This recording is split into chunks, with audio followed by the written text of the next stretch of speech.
Good morning, students. Good morning. Students, yesterday what are the concepts we discussed? Yesterday we discussed about the theorems which are proposed by Popek and Goldberg, and Popek and Goldberg, there are two types of instructions, that is privileged instructions and control sensitive instructions.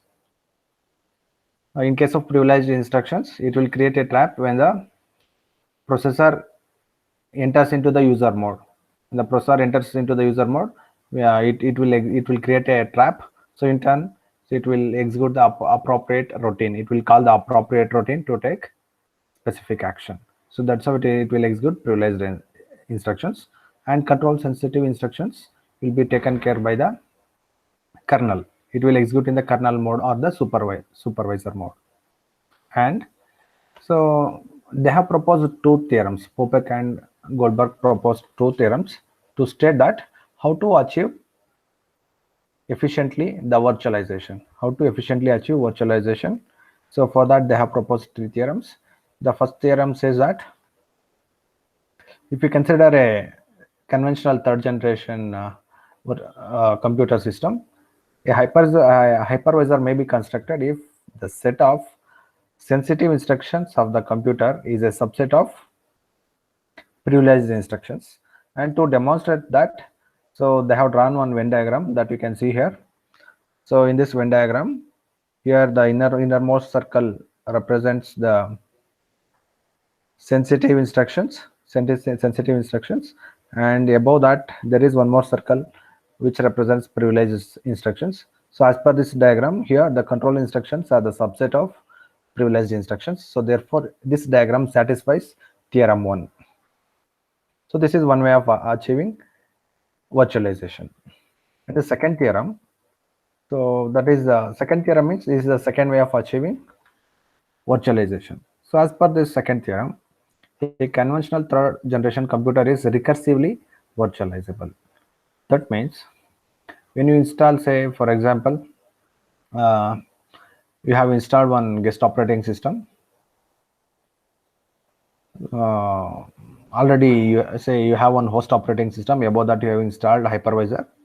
Then using that hypervisor, you have created one virtual machine instance.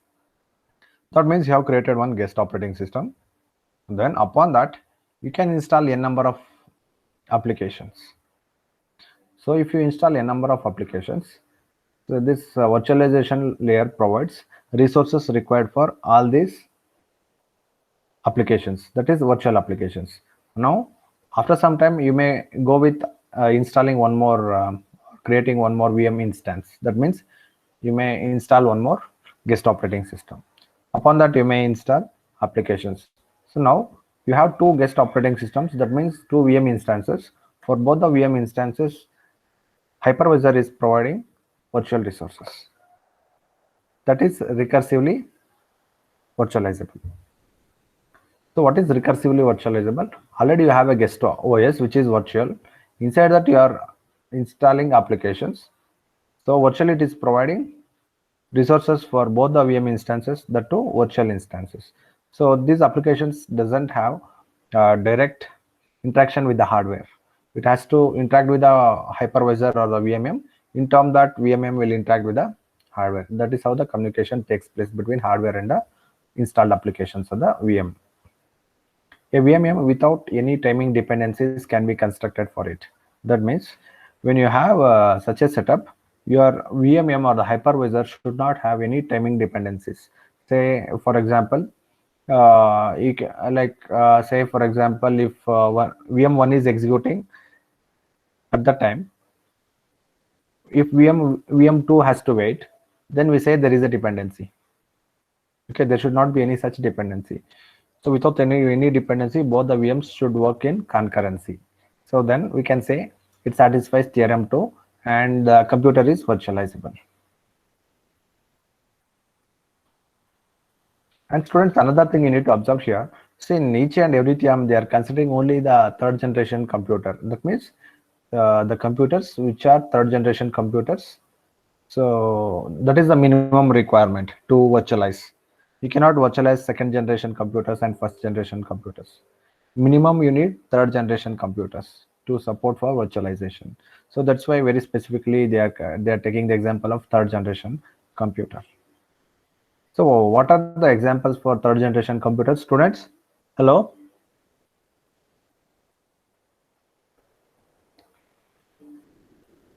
See, the desktop machine is an example for third generation machine. Desktop systems. Fourth generation systems are like laptops, palm tops, and so on, handheld devices. Theorem 3. The theorem 3 here, it will see the theorem 3 addresses how to create an hybrid virtual machine manager. That is hybrid hypervisor.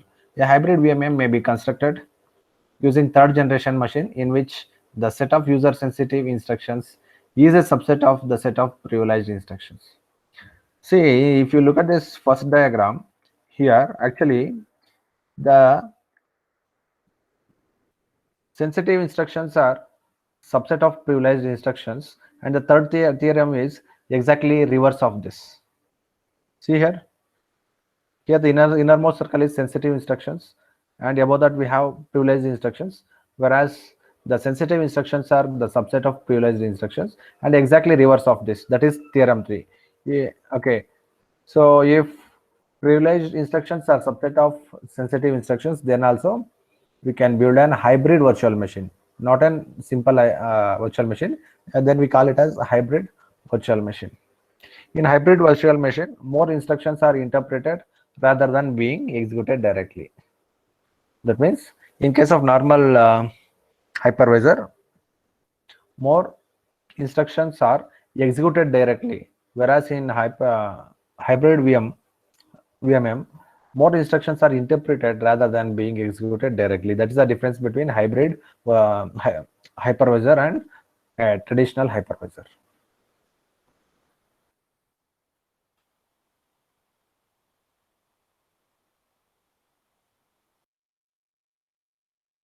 In this case, the CPU is installed on the host, and it is only one set, but each VM that runs on the host requires its own CPU. That means they are telling that when you install multiple VM instances, in case of hardware virtualization, each VM actually requires its own CPU, but you have only one set of hardware setup. Then how to deal with that? So the solution is so that providing virtually some isolated hardware resources that will be taken care by virtualization layer. The virtualization layer deals with how to provide a separate CPU for each of the VM instance. So that means it means CPU needs to be virtualized, done by hypervisor. And hardware assisted virtualization, example for that is Intel VT and AMD V. So here AMD V means it's like virtualization. V stands for virtualization. So this hardware provides architectural support for building an hypervisor able to run a guest operating system in complete isolation. See here, the role of hardware you need to understand. That means it provides the architectural support for the hypervisor or the VMM to be able to run a separate, to be able to run a guest operating system in complete isolation. That means the resources that are given for one guest OS are not given for or are not shared by other guest OS. That means completely isolated for each guest operating system.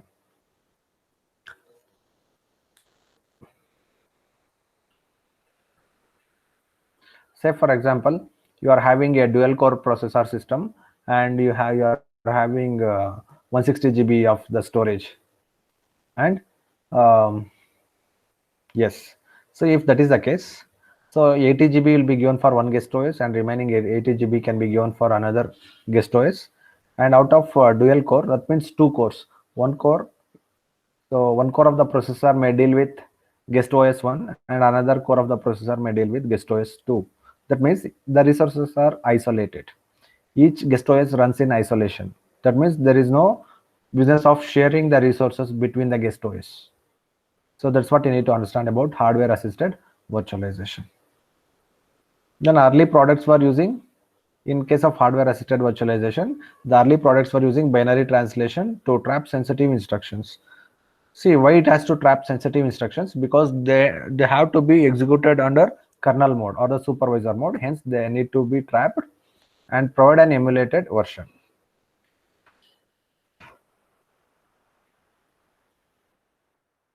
Full virtualization. So in case of full virtualization, you need not do any tinkering or like any modification to the guest operating system. It will run directly on top of a virtual machine. So that's why we call it as full virtualization and without any modification. Here VMM or the hypervisor require complete emulation of the entire underneath hardware. That means it will emulate the complete hardware that is available. And the advantages: complete isolation, security, and ease of emulation of different architectures and coexistence. And the key only one drawback is that it's not drawback, actually it's a challenge which is difficult to achieve, that is interception of privileged instructions. Interception of privileged instructions. That means when there are multiple privileged instructions need to be executed in concurrency, that is a challenge. So that's one of the challenge in full virtualization. Then para virtualization, it is also called as non-transparent virtualization. So then thin VMM. So that means a software patch need to be installed. A software patch need to be installed to make it virtualizable. So then expose software interface to the virtual machine that is slightly modified from the host. That means whatever the hypervisor software that you will install, so that requires little bit modification from the host so that it can support the guest operating system to operate efficiently, and the guest OS need to be modified. As I told, in case of full virtualization, you need not do any modification to the guest OS, whereas in para virtualization, so for the software, in case of that software interface, you need to do a little bit modifications. That means some settings you need to customize. Then guest operating system also may need modification. And here the para virtualization simply transfer the control of instructions which are hard to virtualize. That means if it gets any instructions which are difficult to virtualize, then it will send directly those instructions to the host operating system. That means you need to understand, students. So the host machine will virtualize the instructions which cannot be dealt by the VMM or the hypervisor. Then partial virtualization, partial emulation of the underlying hardware. That means during runtime it will emulate only how much of resources are required by the guest operating system or the VM instance. Only that much of the physical hardware will be emulated, and it will not allow complete isolation to guest operating system. That means for time being it may allocate some resources to the guest operating system, and those resources are not fixed. It may take back those resources. So when there is no need for the guest OS, it may take back those resources. Then address space virtualization is a common feature of contemporary operating systems. So these contemporary operating systems, so means usually the operating systems that we use, so they undergo or they support address space virtualization. They support address space virtualization. So what is address space? Address space is a area inside the main memory where the programs will execute. That is called as address space. Then address space virtualization used in-time sharing system. That means it will share in time means dynamic during runtime. That means it uses runtime address space virtualization.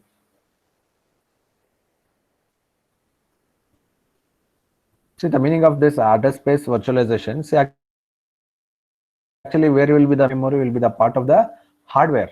So that means it is part of the host system.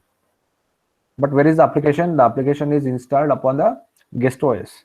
So it has to virtualize the address space. So that is called address space virtualization. Up to here we studied students yesterday. So today we have to continue with operating system level virtualization. Anything you want to ask students? Hello?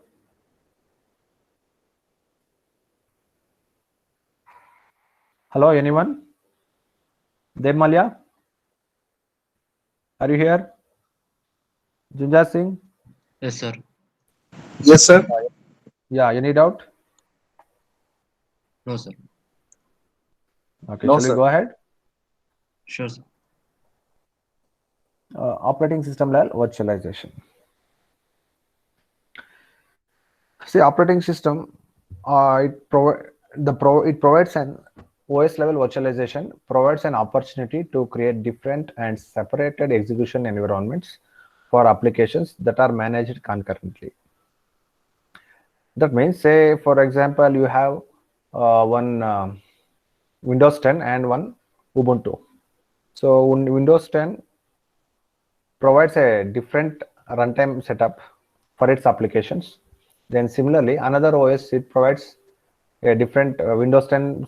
See, Windows 10 provides a different execution environment for its application. Similarly, Ubuntu will also provide different execution environment for its applications.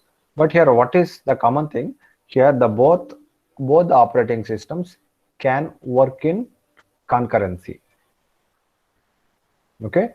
Now here, both the operating systems are made to work in concurrency. That is called operating system level virtualization.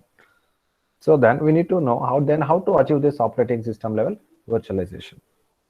When you have a dedicated server machine, then when you have an softwares like, say for example, VMware ESXi, or see here they have given some OpenVZ. These are the examples.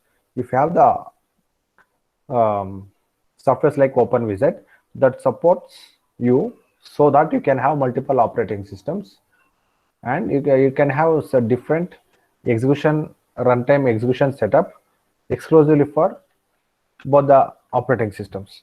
So that can be made possible, and such an virtualization is called as operating system level virtualization. And here there is no VMM or hypervisor, and virtualization is in single OS. So in single OS, how you are achieving virtualization? That means in single OS you are installing so many applications, and each of the application will get resources, virtual resources. And operating system kernel allows for multiple isolated user space instances. That means operating system, see, kernel is a one of the major module inside the operating system. So that is called as the heart of the operating system. Kernel is called as the heart of the operating system because it deals with process management, memory management, and such crucial tasks. And it allows for multiple isolated user space instances. What is isolated user space? That means keeping one user interactions completely in isolation with other users. That means if you do any modification to one user, that will not hamper another user. That is called user isolation. And it is good for server consolidation. So the meaning of server consolidation means you can bring together multiple, say for example, you have two unused servers, you can bring together to make it one single server. That means to create an virtual image such that it is one single system. Actually, you are consolidating two or more servers, and it will give you a single image impression. That is called server consolidation. And example softwares are Crute, Jails, and OpenVZ. See, actually, OpenVZ is one of the small case study in your syllabus. So that we will see later. OpenVZ. So in your earlier syllabus, actually this para virtualization, full virtualization, OS level virtualization. So these are very big concepts where we used to study in detail. But for your syllabus as per Rajkumar Buya, so very abstract, like the things are very abstract in nature here.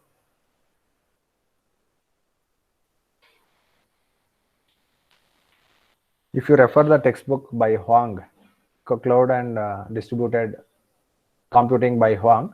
So you'll get detailed information about each of these virtualization techniques. Next is programming language level virtualization. Students, do you remember? I have told another alternative name for this programming language level virtualization. What is another name for this?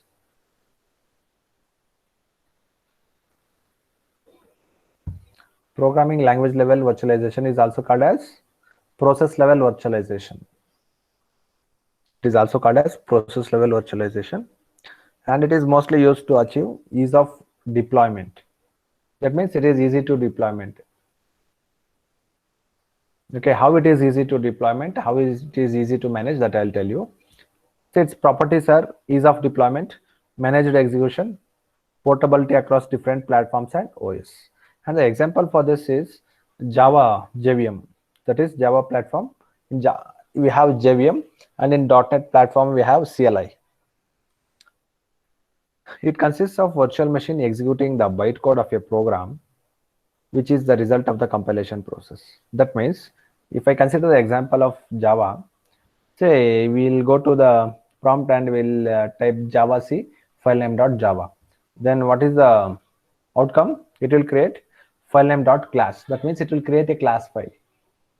What type of file is the class file, students? What the class file contains?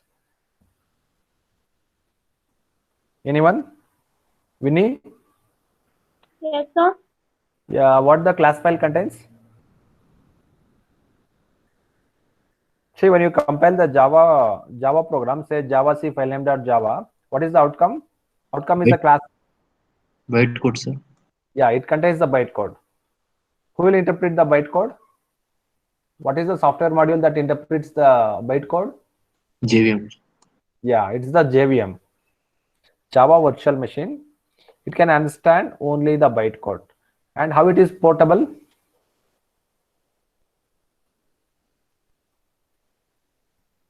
See, you compile your program in Ubuntu, then it will create a class file, copy that class file, and go to Windows operating system.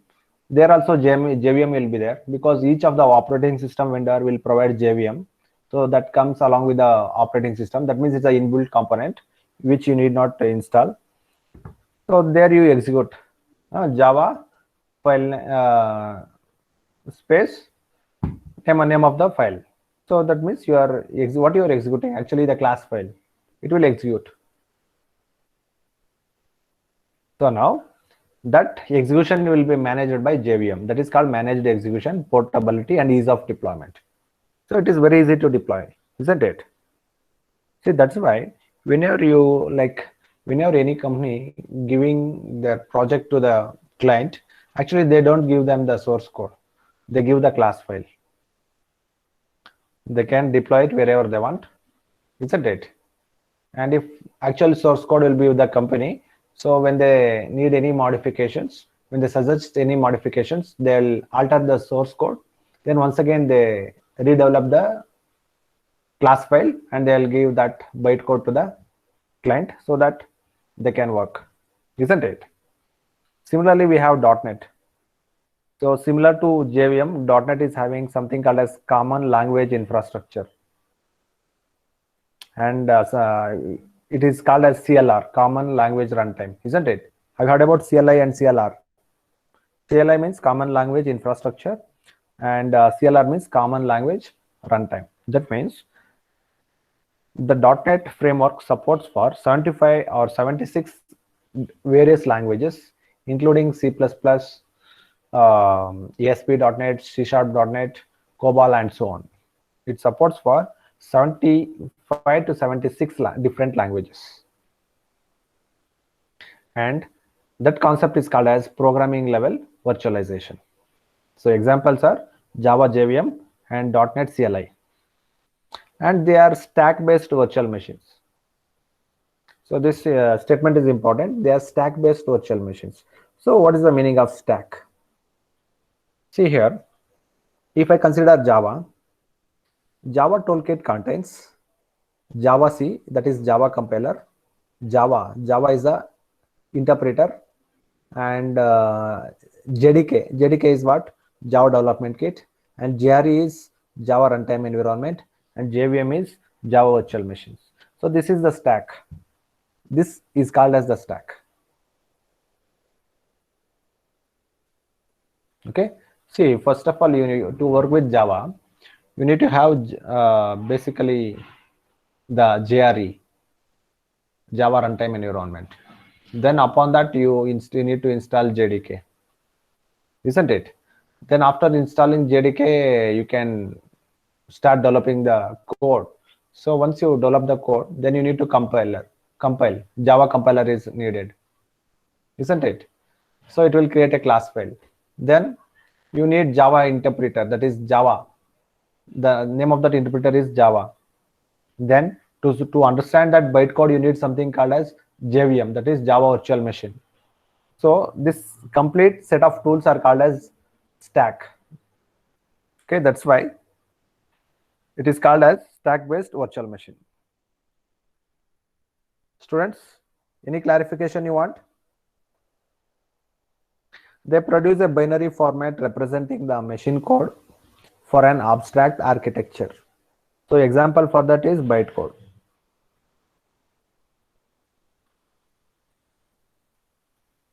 Then advantage of programming or process level virtual machines. They provide uniform execution environment across different platforms. That means, see, once you have a class file, there is no difference in executing it on Ubuntu, on Windows, on Macintosh, or any other operating system, and it supports for any hardware architecture. See, it doesn't matter what is your hardware architecture, always you can execute the bytecode. And it doesn't matter what operating system you are having, always you can execute bytecode. So that is called as platform independent and architectural neutral. We say that Java is platform independent and architectural neutral. Why? Because it supports various hardware architectures and it executes on any platform, any operating system platform. This simplifies the development and deployment efforts, isn't it? So if the language can extend such a support, obviously it simplifies the development and deployment efforts. And it allows more control over the execution of programs. Then security, by filtering the IO operations. That means it is more secure because by filtering the IO operations. Then easy support for sandboxing. This is the interview question. What is sandboxing, students? Testing, sir. No, actually sandbox testing, that is so like black box testing, it is also called as sandbox testing. So, and the white box testing is called as glass box testing. So then what is the difference between white box and sandbox? So in white box, we'll check with the code, sir. In Glass box, yeah, glass box, yeah. In glass box, the code is transparent. You can see the code. That means white box testing means actually it's testing the source code, isn't it? Black box means black box or the sandbox means testing only the features. See, to test the features, what do you want? Only the GUI, isn't it? Say, for example, I have developed one web application.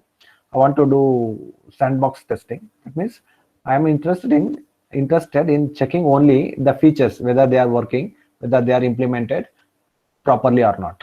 So I pass some input and I'll be knowing what is the expected output. Then I compare so actual output and expected output. If both are same, I say, yes, this feature is implemented 100%. Isn't it? Similarly. So that means sandboxing means the implementation details are hidden.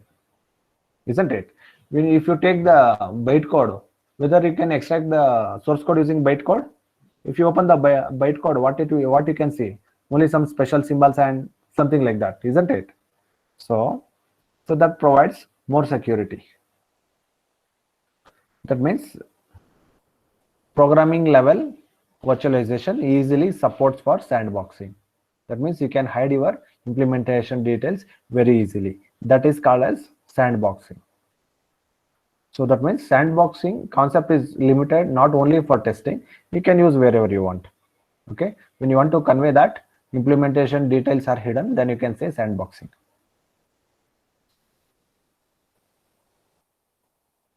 Any clarifications? No? You need any clarifications? Shall I continue?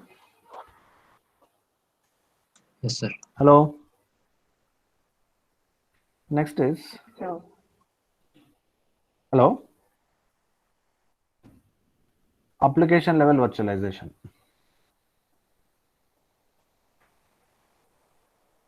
It is a technique allowing applications to run in runtime environments that do not natively support all the features required by such applications.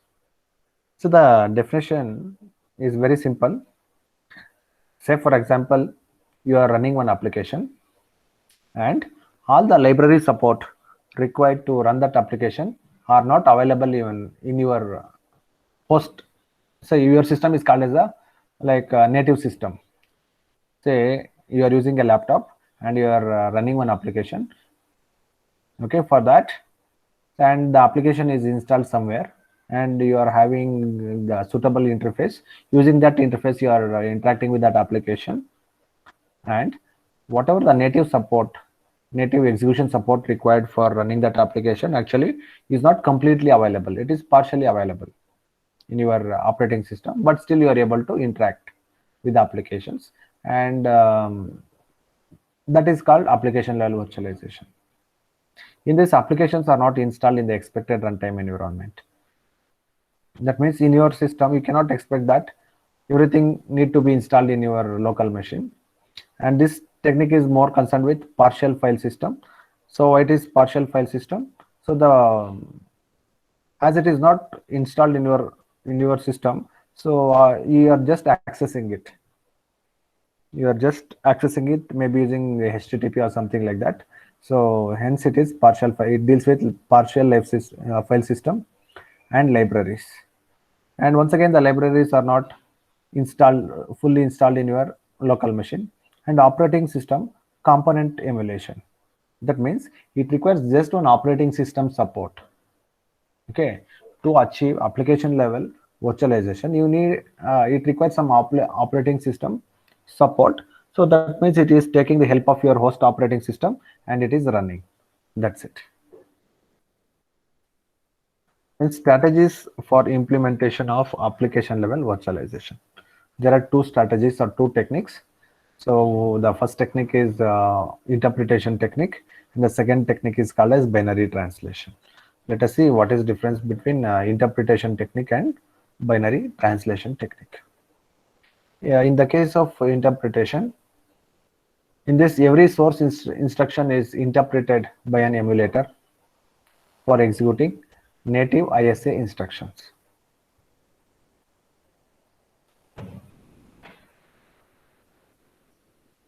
Then minimal startup cost but huge overhead. That means in case of interpretation, it requires an emulator. The task of the emulator is, say for example, there are some instructions needs to be, say for example, you are having a different hardware architecture and the instructions may need the support of some other hardware architecture, and that support should be provided by the emulator. That means it will provide a virtual support of that required hardware architecture that will be taken care by the emulator for executing native ISA instructions. And in turn, those ISA instructions will be converted into native ISA instructions. Then minimal startup cost but huge overhead. Okay, that is the one of the limitation is the minimal startup cost but huge overhead. The meaning is that when there are more such instructions, it is going to be huge overhead. If there are very less such instructions, then it is okay. Then binary translation. In this, every source instruction is converted to native instructions with equivalent functions. Each source instruction, that means instruction, see,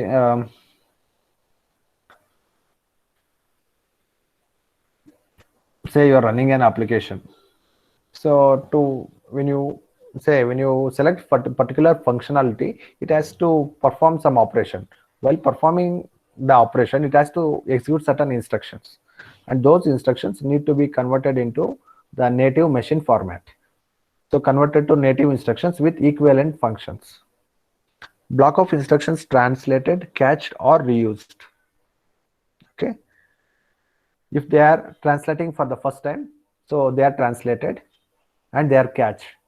And if the system wants to execute the same instructions again and again, so it will be saved in the cache memory and it will be reused. So that's the concept of translate, cache, and reuse. Then initially it takes more time for translation. Okay.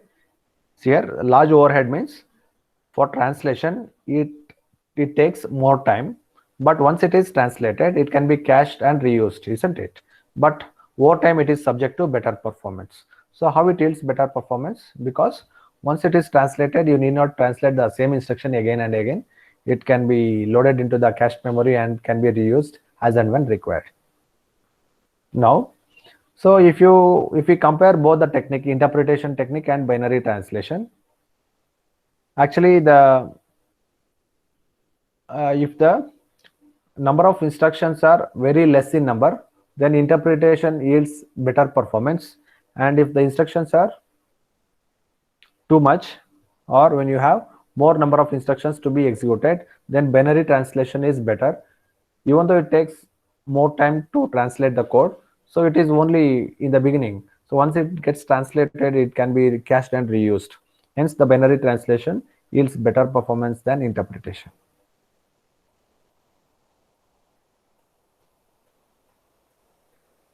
And in case of interpretation, we use emulator, and in binary translation, we don't use any emulator. Okay, without using the emulator, every source instruction is converted into native equivalent format, that is native instruction with equivalent functions. Shall I continue? Yes.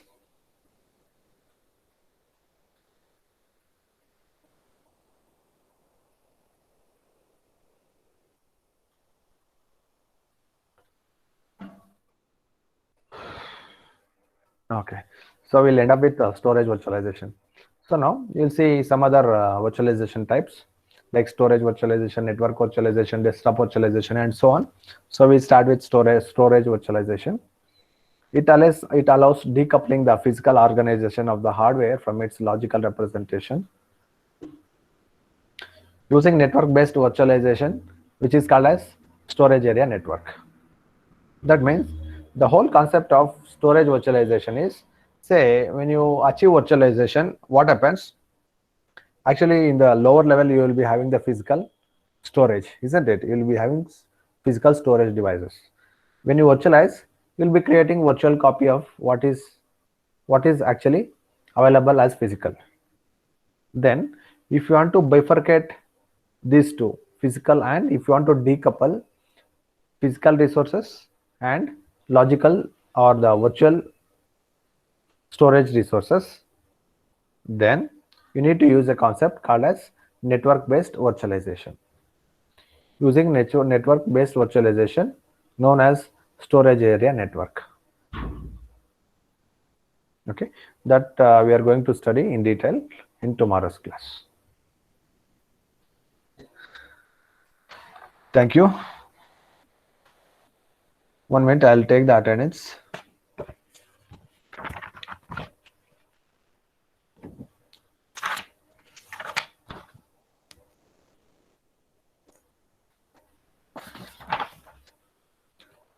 Asta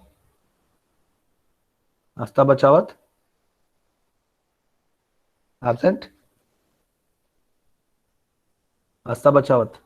Abhinav. Present, sir. Aishwarya. Present, sir.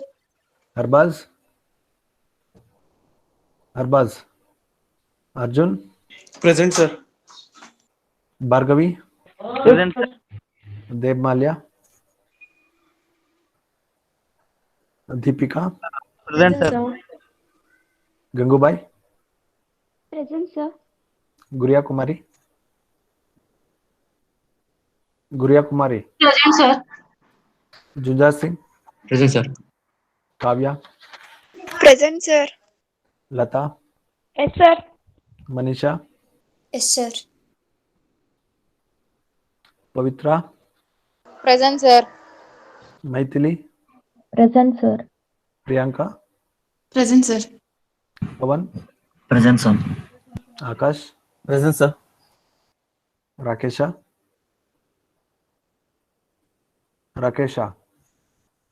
Ravishankar, Yes, sir. Rizwan, Present, sir. Vishal, Present, sir. Savita, Shruti, Sir. Sneha, Yes, sir. Spurti, Present, sir. Srinidhi, Present, sir. Vaishnavi, Present, sir. Vinny.